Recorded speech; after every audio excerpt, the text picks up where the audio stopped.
Bonjour très chers collègues, bonjour très chers abonnés, j'espère que vous allez très bien. Moi également ça va par la grâce de Dieu. Alors nous allons continuer notre formation aujourd'hui. Nous allons faire donc la continuité de notre étude sur un bâtiment R+4. Voilà, donc avec poteau excentré. Aujourd'hui nous allons faire donc les chargements. Voilà, donc retenez que la formation que nous sommes en train de faire est subdivisée donc en deux parties. Nous faisons d'abord la partie analytique, là où nous allons premièrement évaluer donc, nos charges à la main. Dans ce que nous allons appliquer, nous allons premièrement calculer nos différentes charges à la main. Et puis nous allons passer directement à la pratique, de manière à ce que nous puissions appliquer nos chargements directement sur ces structures que vous êtes en train de voir. Voilà, donc la partie analytique, nous allons procéder comme on avait fait au début pour les prédimensionnements. C'est donc de la même façon que nous allons donc procéder. Voilà pourquoi je préfère beaucoup plus subdiviser donc ce genre de formation en deux parties, puisque je sais que nous sommes des personnes ou nous sommes des ingénieurs ou les architectes. Donc nous sommes en général donc corps de métier du bâtiment et travaux publics, je dirais ça comme ça. Alors c'est beaucoup plus important pour nous aussi de savoir où est-ce qu'on a donc obtenu les valeurs que nous appliquons directement lorsque nous sommes en train de faire des projets.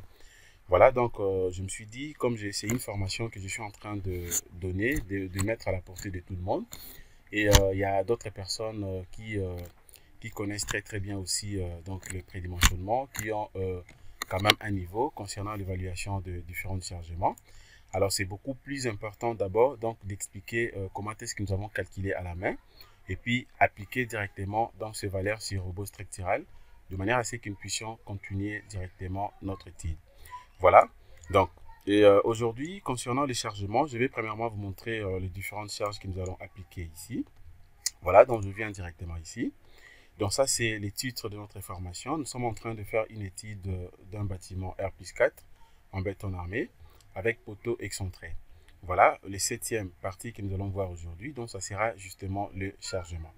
Voilà, alors l'évaluation de différentes charges appliquées sur la structure, donc c'est ce que vous êtes en train de voir ici. Voilà, et nous allons appliquer premièrement quoi? Donc, notre chargement que nous allons appliquer, et donc le premier, donc on aura justement donc les poids propres. Voilà, donc premier chargement, c'est donc les poids propres. Donc les poids propres donc, est de nature d'exploitation. Voilà, donc c'est ce que nous allons appliquer. Le deuxième chargement ici, nous allons appliquer directement donc les charges de revêtement. Voilà, elle est aussi de nature permanente. Voilà. Troisième charge, donc nous allons évaluer aussi le poids de marche que nous allons appliquer au niveau sur notre paillasse. Voilà, donc elle est de nature permanente. Et puis nous allons appliquer aussi l'étanchéité, donc sur notre toiture terrasse, elle est toujours de nature donc permanente. Voilà, et puis nous allons appliquer aussi le poids des murs sur la poutre, c'est toujours permanente. Et puis nous allons appliquer le poids des murs sur la dalle, ça sera aussi permanente. Alors concernant maintenant les chargements de nature d'exploitation, nous avons tout simplement le quai d'habitation qui est donc de nature d'exploitation. Nous aurons aussi le quai escalier donc qui est de nature d'exploitation. Et puis nous allons aussi appliquer donc directement les charges d'entretien au niveau de notre toiture terrasse. Voilà, donc elle est de nature aussi d'exploitation. Voilà, en fait, c'est les 9 charges que vous êtes en train de voir ici, que nous allons donc premièrement évaluer, de manière à ce que nous puissions appliquer ça ici. Voilà, donc c'est ce que nous allons faire. Alors, qu'est-ce que je vais faire présentement? Donc, à ce niveau, je peux d'abord commencer premièrement par les poids propres. Alors déjà, je sais que le charge numéro 1, par exemple, le point A, voilà, les points 1, je sais que le PP, c'est-à-dire les poids propres, sera pris en compte tout simplement par le logiciel robot au moment où nous devons générer les différents cas de charge. Donc, sera pris en compte par robot, donc ça, je ne calcule pas. Voilà, puisque ça sera pris en compte en fonction de tout ce que moi j'ai utilisé ici comme section au moment de la modélisation. Voilà. Alors, je viens maintenant ici, je vais directement évaluer les points D, donc les revêtements. Alors, pour les revêtements ici, donc je peux tout simplement abréger pour ne pas répondre la même chose. Et bon, je peux écrire tout simplement rêve. Retenez que c'est donc, je parle de revêtements. Voilà. Alors, concernant maintenant les revêtements, qu'est-ce que je fais ici? Alors, donc, je vais faire premièrement une coupe. Je fais une coupe transversale de la dalle. Voilà, donc je fais une coupe transversale d'Adal. Voilà ce que j'aurai pour essayer un peu de représenter les éléments et puis évaluer directement. Voilà, en quelque sorte, j'aurai donc à ce niveau ici, j'aurai donc première couche superficielle ici, donc au niveau de la surface. Donc, surface des contacts, j'aurai premièrement donc les carrélages. Voilà, donc ça c'est les carrélages. Voilà. Et deuxième couche ici, j'aurai donc le M, c'est-à-dire les mortiers dépose. Je peux tout simplement abréger. Et puis à ce niveau ici, j'aurai les D, donc ça représente tout simplement la dalle. Voilà, et en bas, au-dessus de la dalle également, j'aurai l'enduit. Voilà, j'aurai enduit ici. Voilà. Alors, maintenant, je sais déjà très bien qu'à ce niveau, donc j'ai combien de couches en quelque sorte. Première couche, deuxième, troisième et puis quatrième. Voilà. Alors, parmi les 4 couches qui sont ici, je suis censé déduire maintenant donc la couche qui sera déjà prise en compte par le logiciel robot structural. Donc, au moment où je vais générer directement le poids propre. C'est justement donc la dalle. Donc, la dalle sera prise en compte par robot au moment lorsque je vais générer directement donc le cas de charge. Voilà. Alors, maintenant, qu'est-ce que je fais à ce niveau? Alors, pour question tout simplement de simplification, et nous allons uniformiser donc, les différentes épaisseurs, c'est-à-dire des carreaux, des mortiers, ainsi que de l'enduit, et de manière à ce que nous puissions donc calculer ça directement. Voilà. Alors, je prends ici, donc, c'est-à-dire que si j'enlève directement l'épaisseur de la dalle, je vais rester avec les carrélages, mortier dépose, ainsi que l'enduit. Voilà, donc en réalité, c'est un béton B. Voilà, donc c'est un béton non armé. Donc je vais utiliser, je vais utiliser les poids volumiques de 22. Voilà, j'utilise les poids volumiques de 22. Je peux prendre même 21. Je prends donc 22 kN par mètre cube. Voilà, ça c'est les poids volumiques que je vais utiliser pour les cas de revêtement. Alors si je vais évaluer directement donc les charges de revêtement ici, qu'est-ce que je fais? Alors aussi longtemps que j'ai uniformisé les différentes épaisseurs, c'est-à-dire que je prends d'une manière générale, donc épaisseur, donc ça dit épais, sera égal tout simplement à 2 cm. Voilà, donc les 2 cm j'ai pris ici, donc ça veut dire que 2 cm pour les carrélages, 2 cm pour les mortiers dépose, ainsi que 2 cm pour l'enduit. Voilà, donc c'est ce qui fait alors le revêtement maintenant. Je vais directement calculer ici. Donc le poids des revêtements maintenant sera égal à quoi tout simplement? Donc sera tout simplement égal. Donc je prends les 2 cm ici, je prends ça en mètres, donc sera égal à 0. Voilà, 0,02 mètres que je vais multiplier par le nombre de fois. Donc 1, 2, 3 par 3. Voilà, donc 3 couches. Le tout, je vais le multiplier maintenant par les poids volumiques. Le poids volumique que moi j'ai pris ici est de 22 kN. Voilà, donc je vais directement compléter 22 kN par mètre cube. Voilà, 22 kN par mètre cube. Alors je peux prendre directement la calculatrice pour calculer. Ça me donne combien ici? Je vais patienter. Voilà, donc j'aurai 0,02 que je vais multiplier par 3. Ça fait 0,06 et puis je multiplie ça par les poids volumiques de 22 kN par mètre cube. Ça fait combien? Ça fait 1,32. Voilà, donc ça fait directement 1,32 kN, voilà, par mètre carré. Voilà, 1,32 kN par mètre carré. Donc voilà ce que je viens de trouver concernant le revêtement. Donc n'oubliez pas que le mètre carré ici, puisqu'ici nous avons le mètre, donc le mètre vont tomber. Nous allons rester avec mètre carré. Alors retenez ici que je n'ai pas considéré l'épaisseur de la dalle. Pourquoi? Puisque ça sera donc pris en compte par le logiciel robot. Voilà. Alors je vais aussi évaluer pour les points 3. Voilà, les points 3 maintenant, je peux évaluer pour les poids des marches. Je suis en train d'évaluer d'abord pour les charges de nature permanente, donc poids des marches. Je peux tout simplement abréger. Retenez seulement ce que je suis en train de dire pour ne pas donc gaspiller donc de l'espace. Alors, pour évaluer directement les poids des marches, qu'est-ce que je fais premièrement? Je suis censé d'abord savoir d'abord la hauteur du plancher au niveau de palier des repos. Voilà, concernant les hauteurs, j'ai des différentes hauteurs ici par rapport à ces projets. Voilà, dans la hauteur du rez-de-chaussée, donc on avait une hauteur ici, c'était une hauteur de 3,58. Tandis que R plus 1 et d'autres niveaux on avait une hauteur de 3,15. Donc, à ce niveau, maintenant, qu'est-ce que je fais? Je prends donc la plus grande hauteur. Voilà, je rentre ici. Je considère donc une hauteur de 3,58 m. Voilà, donc, je considère comme la hauteur du plancher. Donc, la hauteur sous plancher, je prends une hauteur de 3,58 m. Voilà, 3,58 m. Alors, je vais chercher d'abord à trouver donc la hauteur du plancher justement au niveau du palier des repos. C'est-à-dire, c'est juste question de prendre dans les 3,58 m divisé par D. C'est là où j'aurai directement la hauteur donc au niveau du palier des repos. Voilà, donc je prends 3,58 que je vais diviser par D. Voilà, donc ça me fait combien ici? Donc si je prends je peux faire ça ici, je prends 3,58, on calcule ensemble avec vous, et je divise ça par D, ça fait, voilà, ça me fait directement 1,79. Voilà, donc ça fait 1,79 mètres. Voilà, donc ça c'est justement, c'est la hauteur, donc c'est la hauteur du palier, c'est la hauteur du palier des repos, c'est-à-dire qu'au niveau des seuils jusqu'au palier des repos, donc ça fait 1,79. Voilà, alors ça c'est le premier point. Le deuxième point, maintenant, qu'est-ce que je fais ici? Je peux aussi avoir déjà l'idée des marches et les contre-marches.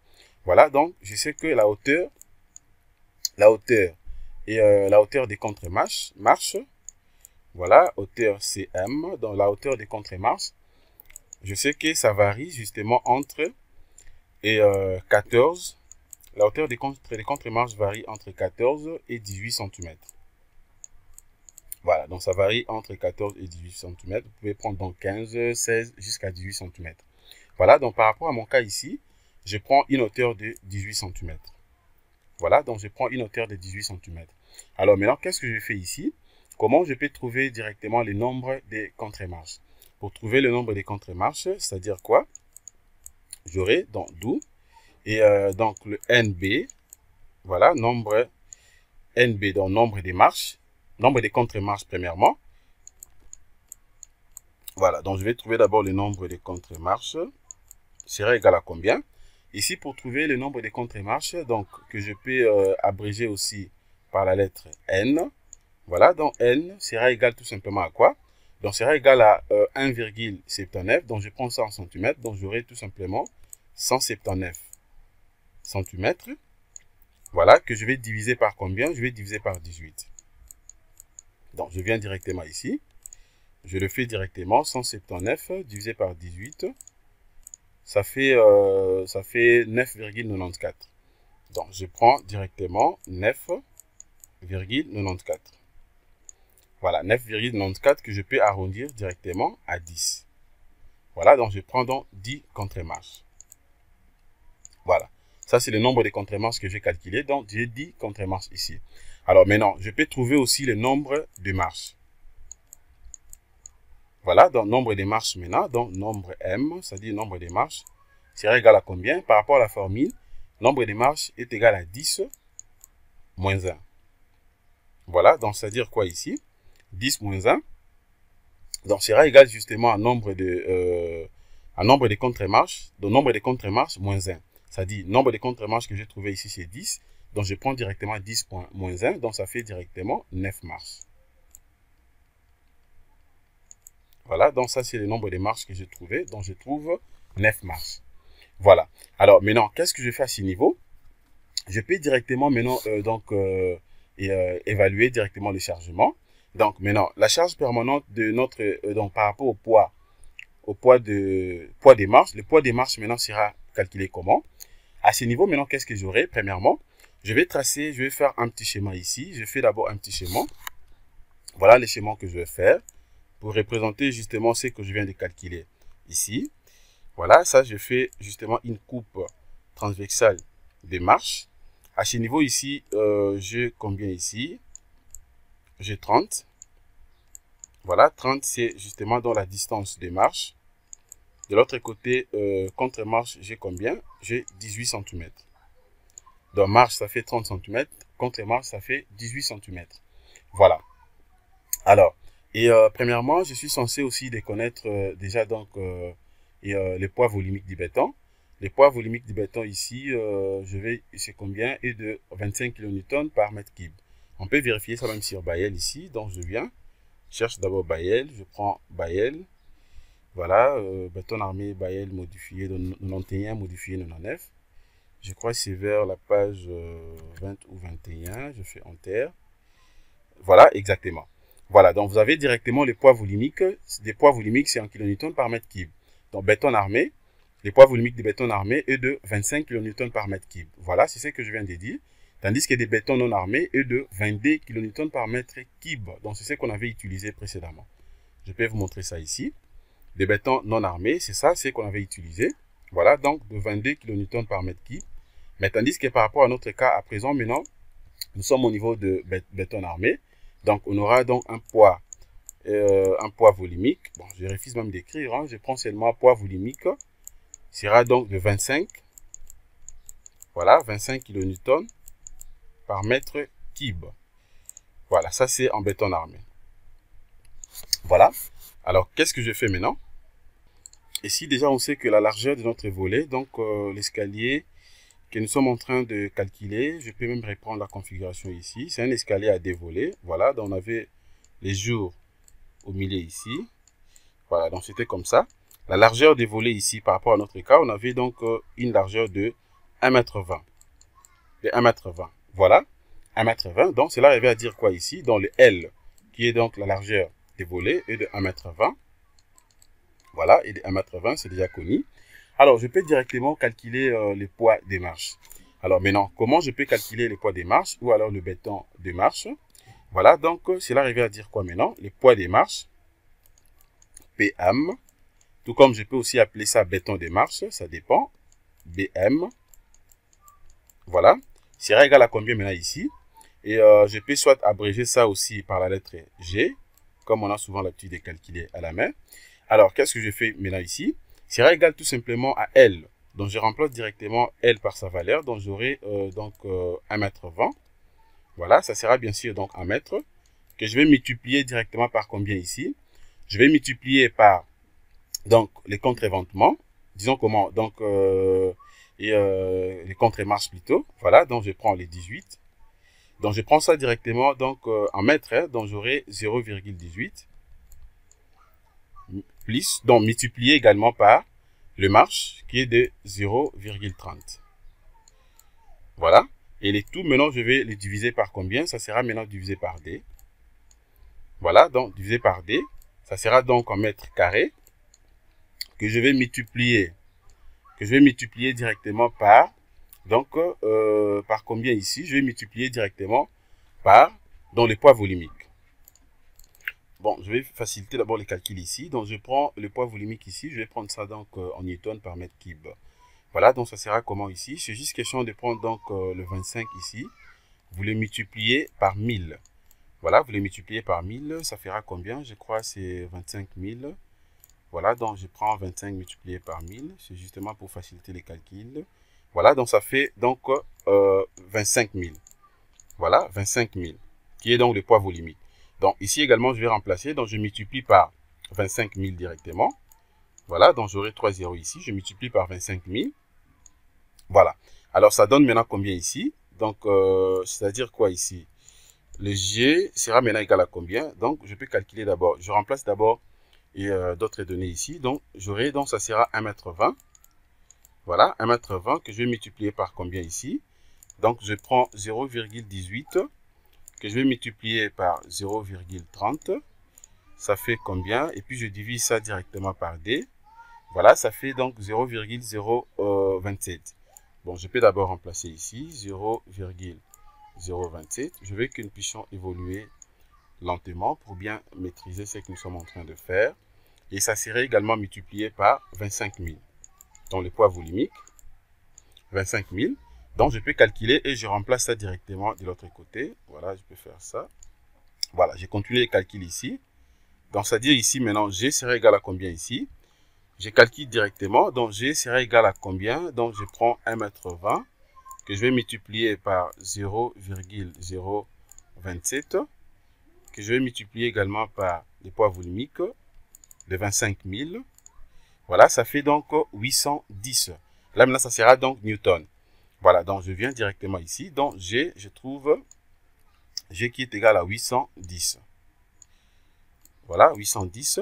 Ça sera donc en newton. Alors, comme je suis en train de travailler avec les kilonewtons, donc c'était justement pour me faciliter les calculs ici. Donc, je peux prendre ça directement en kilonewtons, c'est-à-dire quoi? Donc, j'aurai tout simplement, et 810 que je vais diviser maintenant cette fois-ci, maintenant par 1000. Je vais diviser par 1000. Donc, 810 divisé par 1000, ça fait combien? Voilà, ça fait 0,81 kilonewtons. Donc, j'obtiens une valeur de 0,81 kilonewtons. Voilà, kilonewtons. Donc, voilà ce que je viens de trouver ici. Donc, là, je viens de calculer directement donc, le poids des marches. Le poids des marches que je viens de trouver, donc c'est ça. C'est ce que je vais donc appliquer au niveau de paillasse. Voilà. Donc, je vous lis maintenant. Après le poids des marches, maintenant, qu'est-ce que je calcule également? Je peux maintenant donc évaluer aussi pour l'étanchéité, dans le point 4. Dans le point 4, maintenant, je suis ici. Donc, concernant l'étanchéité ici, bon, je peux d'abord écrire tout comme abrégé. Et je peux même écrire tout simplement étanche. Voilà. Donc, concernant l'étanchéité ici, maintenant, qu'est-ce que je fais ici? Je peux tout simplement donc appliquer justement donc les poids spécifiques. Voilà, qu'est-ce que je fais maintenant? Je vais vérifier d'abord pour confirmer ce que j'ai en tête au niveau de, à partir de notre document donc Bayel. Donc, je viens d'abord sur Bayel. Je vais vérifier d'abord. Je vérifie l'étanchéité. Ça, c'est pour les revêtements. Je descends, je cherche, ça c'est toiture terrasse. Voilà, au niveau des toitures terrasse, par rapport à mon cas, je suis là. Alors, l'étanchéité, voilà, toiture terrasse, étanchéité, multicouche, asphalte, coulée, sableux. Gravillon, coulée, tout là, voilà. Donc, c'est ça. Et à ce niveau, maintenant, qu'est-ce que je fais ici? Donc, le poids surfacique, c'est bien sûr, c'est 1 kN par mètre carré. Le poids surfacique, concernant pour l'étanchéité, qu'est-ce que je fais ici? Je viens... Et de combien? Et de 0,12. 0,12, donc le poids surfacique, c'est 0,12 kN par mètre carré. Donc, c'est ce que je vais remplacer ici. Donc, je prends seulement donc, le poids surfacique, 0,12. C'est ce que je vais appliquer pour l'étanchéité. 0,12 kN. Voilà, kilonewton par mètre carré. Voilà, donc c'est en surface, par mètre carré. Voilà. Alors, si par contre l'étanchéité et que vous voulez peut-être l'épaisseur, vous considérez une épaisseur de 0,2, c'est-à-dire que c'est juste question de prendre ça et vous multipliez par 2. Mais par rapport à notre cas ici, l'étanchéité, donc c'est-à-dire que donc, ça sera donc justement donc peint tout simplement au niveau de la surface. Donc ça sert à rien, ça ne vaut pas la peine de prendre ça en termes de l'épaisseur. Donc je prends seulement donc le poids surfacique de 0,12 que je vais donc appliquer. Et d'ailleurs, si vous prenez par exemple par expérience, donc c'est pas bien de prendre par exemple une épaisseur, puisque là vous allez d'ailleurs réduire même dans la surface que vous allez donc appliquer ici. C'est-à-dire que les charges que vous allez appliquer, les charges de 0,12 kN par mètre carré sera donc réduit par expérience. Donc c'est-à-dire que si vous prenez par exemple, vous considérez une épaisseur de 2 cm par exemple, donc c'est-à-dire que 2 cm, vous prenez ça par exemple à mètre. Donc, ça vous fera combien? Ça vous fera donc, combien ici? Vous aurez donc 0,02. Voilà, 0,02 que vous allez multiplier par le poids surfacique, qui est donc de 0,12. Voilà, vous allez trouver combien? Voilà la valeur que je viens de trouver. C'est une valeur qui est donc inférieure par rapport à ce qu'on a ici. Tandis que nous, lorsque nous sommes en train de dimensionner, nous aimons beaucoup plus dimensionner dans les cas les plus défavorables. Alors, pour ne pas donc avoir cette petite valeur, donc, c'est important d'obtenir seulement le poids surfacique que je viens de placer ici. Donc, je prends 0,12 kN par mètre carré. Voilà, là, c'était pour l'étanchéité. Alors, je peux aussi donc évaluer le poids des murs sur la poutre. Voilà, donc je suis au niveau de 0,5. Voilà, poids des murs. Voilà, je peux abréger tout simplement poids de murs MP, c'est-à-dire poids des murs sur la poutre. Voilà, donc c'est ce que je vais maintenant évaluer. Qu'est-ce que je fais maintenant? Alors, la hauteur des sous-planchers que je vais considérer ici.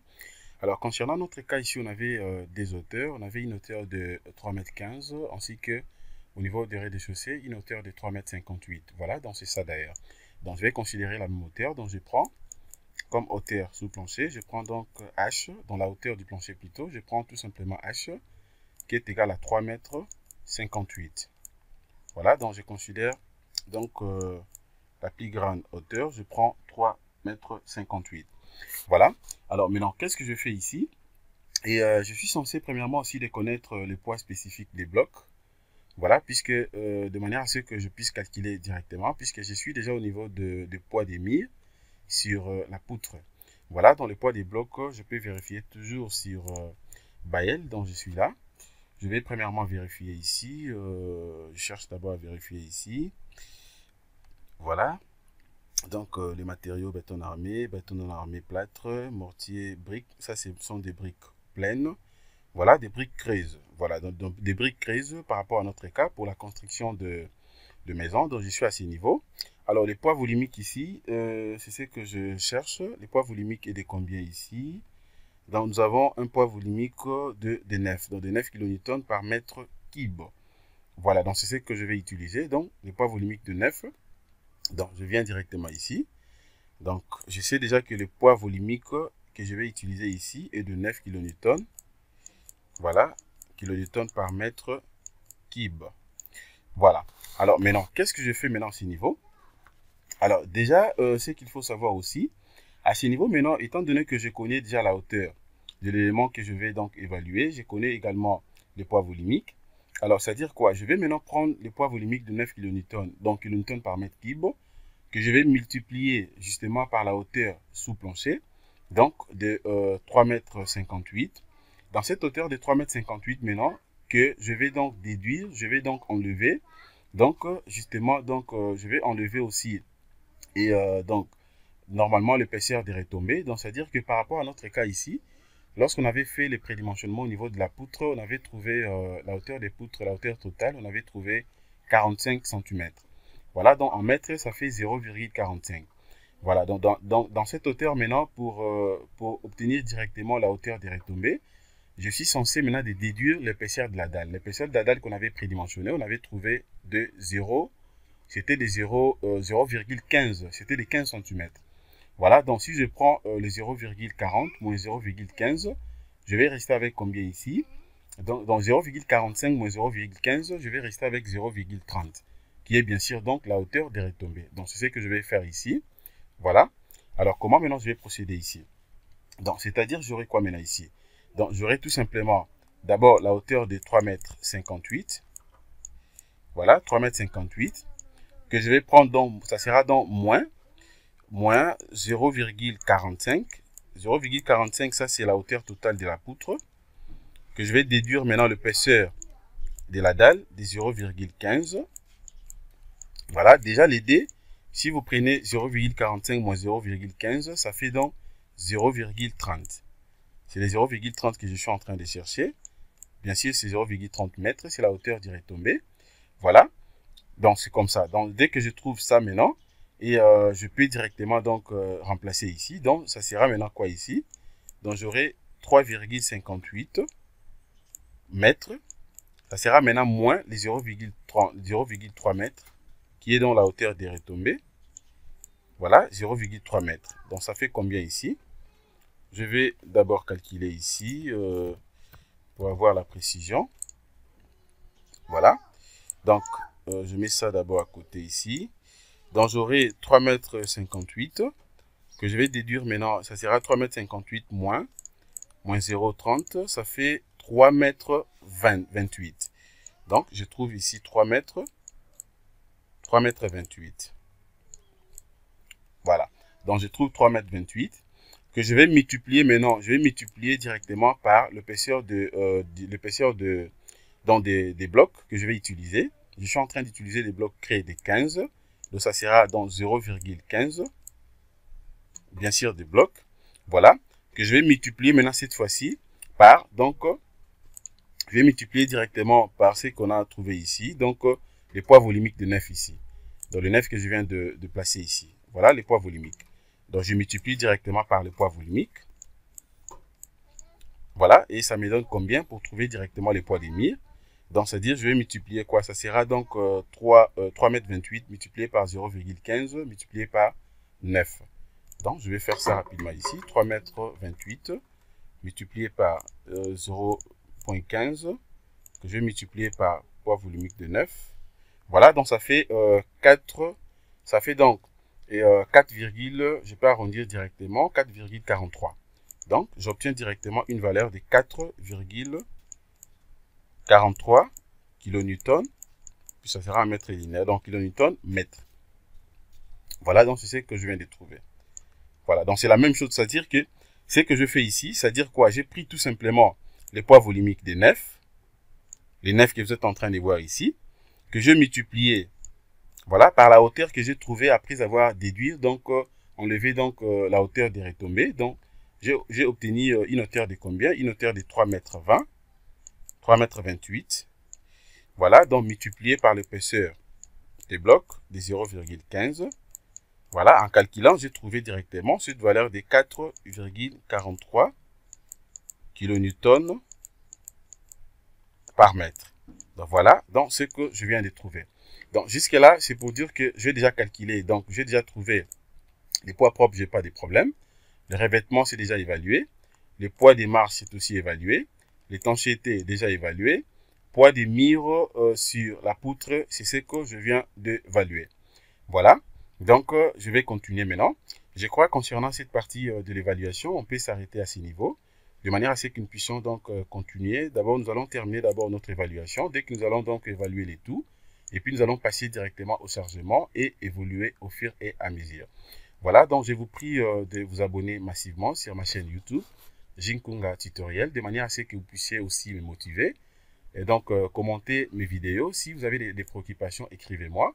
Vous avez même la possibilité, donc, l'autorisation de partager donc tous mes tutos auprès de vos correspondants. Donc, partagez ça également et donc auprès de différentes plateformes que vous avez, de manière à ce que vous puissiez faire une large diffusion. Commentez, likez, donc mettez des pouces bleus pour m'encourager, de manière à ce que nous puissions évoluer donc au fur et à mesure. Merci de votre disponibilité. Passez une excellente journée. Au revoir.